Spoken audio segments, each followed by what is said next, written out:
Bonjour Florie, je suis consultante chez Outsuite. Outsuite, c'est une entreprise canadienne de software dans les réseaux sociaux. Et à mes heures perdues, j'ai également un podcast qui s'appelle En éclaireur pour parler en fait des expats et de leurs aventures à l'étranger. Mon objectif premier, c'est de créer une communauté qui est engagée et qui va apprendre des choses sur la vie à l'étranger. Ce qui est très important pour moi, c'est que le podcast devienne quelque chose qui est interactif. Le deal avec chacun de mes invités, c'est de leur dire je vais recevoir des questions des auditeurs, c'est sûr. Est-ce que vous êtes OK pour leur répondre ensuite, pour continuer la conversation? L'idée du podcast était partie de ma propre expérience. Quand je suis arrivée à Singapour, donc il y a 3 ans, je connaissais un peu la ville parce que j'avais déjà étudié ici. Mais j'avais pas de boulot, j'avais toute une vie à reconstruire, tout un réseau à me refaire. Et en fait, ce qui m'avait énormément aidée, c'est juste de rencontrer des gens. D'autres expats qui sont ici depuis longtemps et qui m'ont partagé leurs expériences, leurs anecdotes, qui m'ont donné des bons plans, des conseils. J'ai pris la décision début août.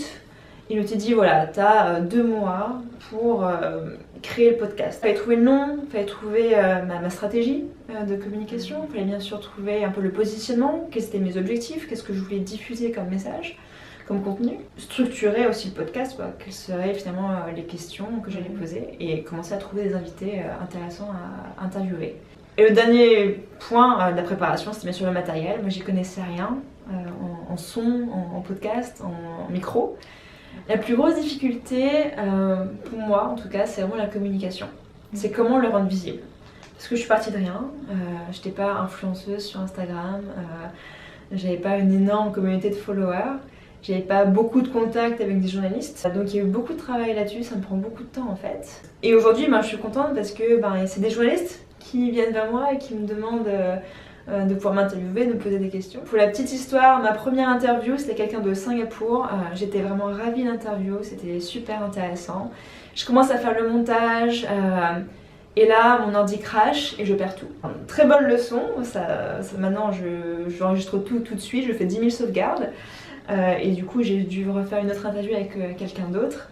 Donc ça n'a pas été très grave, mais voilà, ça fait partie de la vie des projets, les hauts et les bas, les erreurs et les leçons apprises. J'écoute très attentivement ce que je fais pour me dire, ok, la prochaine fois, tu diras moins la prochaine fois, ta question là, tu la tourneras comme ça, la prochaine fois, tu brieferas mieux ton invité.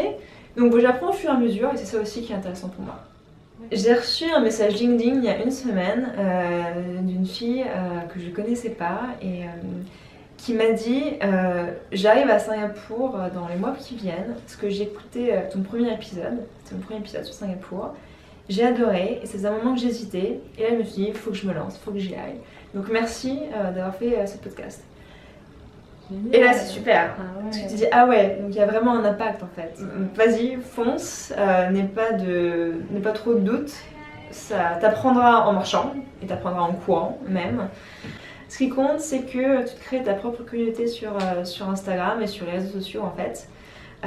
Et que tu puisses avoir le feedback de gens en direct, pas le feedback de journalistes qui sont pas ta cible, mais des gens qui sont intéressés par l'expatriation, qui sont intéressés par les voyages. Et c'est ça qui est le plus important en fait.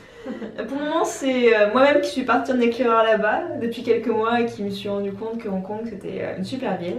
Et c'est vrai que c'est une ville qui est un peu folle en fait. Il y a une énergie à Hong Kong qu'on n'a pas ici à Singapour. J'adore Singapour, franchement je serais bien restée plus longtemps. Mais cette énergie que j'ai trouvée à Hong Kong, cette vie qu'on voit dans la rue, ce dynamisme, je me dis ah ouais, je pense qu'il y a des choses très sympas à faire ici, enfin là-bas, et qu'on va être bien.